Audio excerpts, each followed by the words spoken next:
Hitung-hitung rindu juga sih sebenarnya mengobrolkan tentang masalah kampung halaman.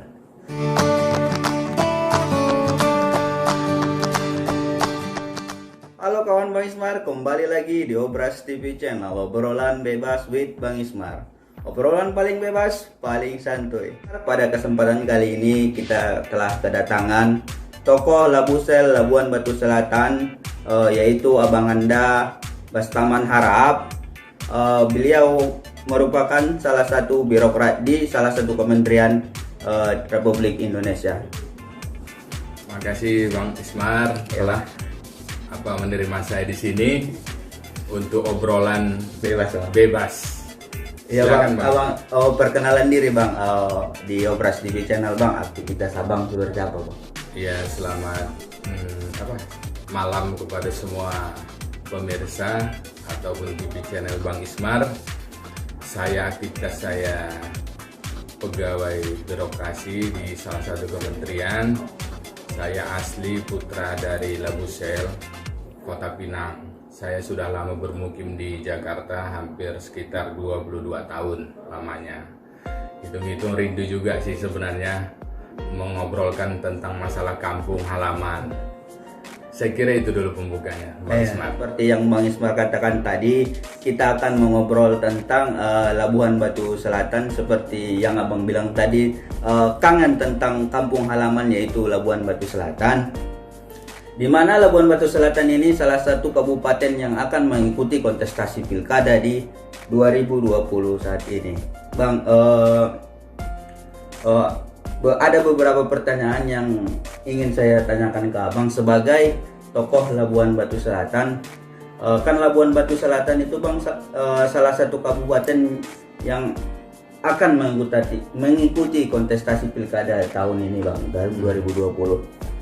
Apa tanggapan abang sebagai tokoh Labuan Batu Selatan, tanggapan abang soal pilkada Labuan Batu Selatan ini? Ya, terima kasih Bang Ismar. Memang sebenarnya pilkada ini kan serentak di beberapa daerah termasuk Labuan Batu Selatan yang rencananya kan bulan Desember.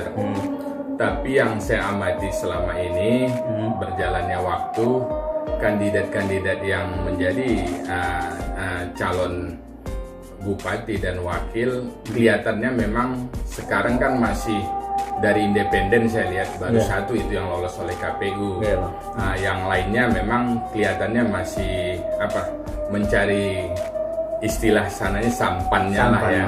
Jadi kelihatan yang pasti memang yang sampannya baru kalau memang dari PAN saya lihat memang sudah ada kan, yaitu ya istri kandidat Ibu Bupati. Itu pun masih belum menyatakan langsung mendaftarkan ini loh apanya gitu. Jadi memang sampai saat ini saya lihat baru 2. Tapi yang agak saya lihat memang tokoh-tokoh yang bakal masuk ini saya lihat kebanyakan memang baru dari lokalnya di situ ya.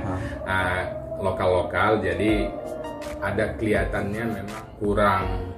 Mungkin masyarakat pun melihatnya udah hampir ritual aja. Jadi tidak wah ini bakal ada kandidat yang lebih apa lagi gitu. Saya melihat memang belum muncul kandidat-kandidat yang levelnya tingkat nasional. Baru mungkin di level-level kabupaten atau mungkin belum ada juga yang sudah bermain di level provinsi. Saya melihat baru itu. Mungkin kita harapkan kan ini masih ada waktu sampai bulan September ya kalau nggak salah terakhir pendaftaran. Karena saya lihat tokoh-tokoh yang lain pun mungkin tapi masih belum muncul karena ini ada persyaratan yang lain. Kita berharap memang mesti ada tokoh-tokoh alternatif mungkin nanti yang kira-kira bisa meramaikan pilkada ini, karena ini mudah-mudahan periode yang boleh dibilang menentukan juga mungkin ke depannya Labuan Batu. Saya kira itu. Kan Labuan Batu salah satu kabupaten dibilang masih tergolong muda bang, Kabupaten Labuan Batu. Abang sebagai birokrat, itu pemimpin yang ideal untuk Labuan Batu Selatan sekarang ini seperti apa bang yang dibutuhkan Labuan Batu Selatan itu bang? Abang melihatnya gitu.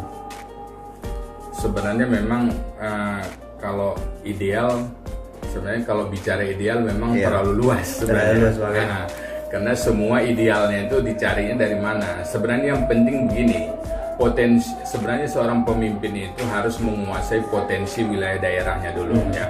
Potensi Labuan Batu itu apa sih sebenarnya? Itu dominasi pasti perkebunan apa macam semua. Tapi kalau dicari ideal, memang sebenarnya harus yang karakternya kuat.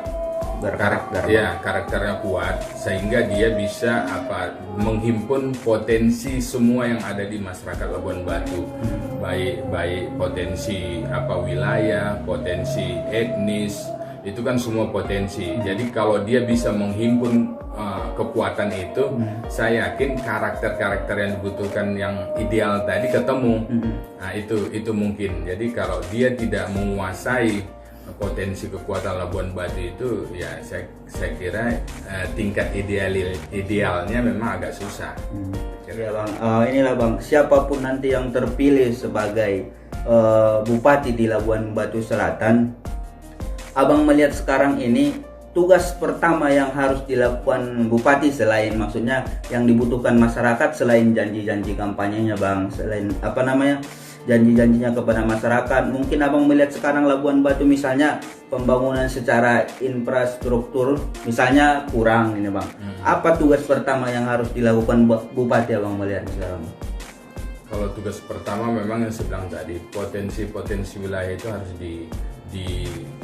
dirancang awal dari sekarang. Kan pasti bupati itu sudah memikirkan apa potensi yang harus kita lakukan. Kalau dia memang memperbaiki infrastruktur, ya infrastruktur fokusnya. Karena kita kan belum lihat nih kandidat-kandidat ini apa sih janji-janji politiknya, janji-janji kerjanya apa. Kalau dia sebenarnya janjinya nanti dia harus konsisten. Itu harus dia laksanakan.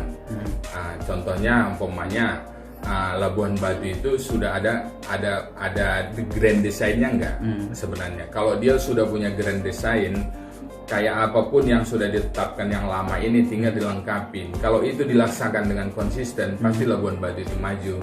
Karena kalau dia tidak punya grand design tentang pembangunan kota ataupun pembangunan kabupaten, ya udah barang tentu kalau terpilih pun dia nanti ya mau dilakukannya pertama ya bingung juga dia mau lakukan apa. Tapi kan kalau dia punya grand design dan punya janji-janji politik tadi apa yang mau dikerjakan, saya yakin dia bisa begitu dia terpilih bisa melaksanakannya. Apalagi kalau masyarakatnya memang betul-betul seleksi betul memilih siapa yang menjadi calon ini. Karena jangan sampai kita membeli kucing dalam karung, setelah terpilih nanti baru penyesalan.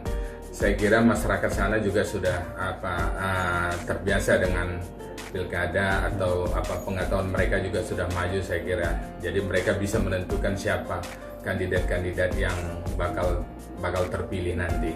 Makanya harapan kita kalau bisa memang kandidatnya harus banyak supaya bukan banyak berarti harus sesuai lah. Jadi jangan sampai, dan kita harapkan jangan sampai ada nanti yang saya dengar isu-isunya bakal ada nanti kandidat yang bakal melawan kotak kosong. Ya kita nggak mengharapkan gitu, karena demokrasi itu kan makin banyak yang muncul, makin yang terjaring lah yang terbaik. Saya kira itu. Jadi pilihan-pilihan masyarakat lebih banyak bang. Lebih banyak, iya. Oke kawan Bang Ismar, begitu tadi obrolan singkat dengan abang Anda, Bas Taman Harahap. Mudah-mudahan dari obrolan singkat ini dapat memberikan manfaat buat kawan Bang Ismar dimanapun berada. Jangan lupa dukung terus Operasi TV Channel, like, subscribe, comment, and share. Terima kasih. Terima kasih Bang atas waktunya. Terima kasih Bang Ismar. Sukses selalu. Amin Bang.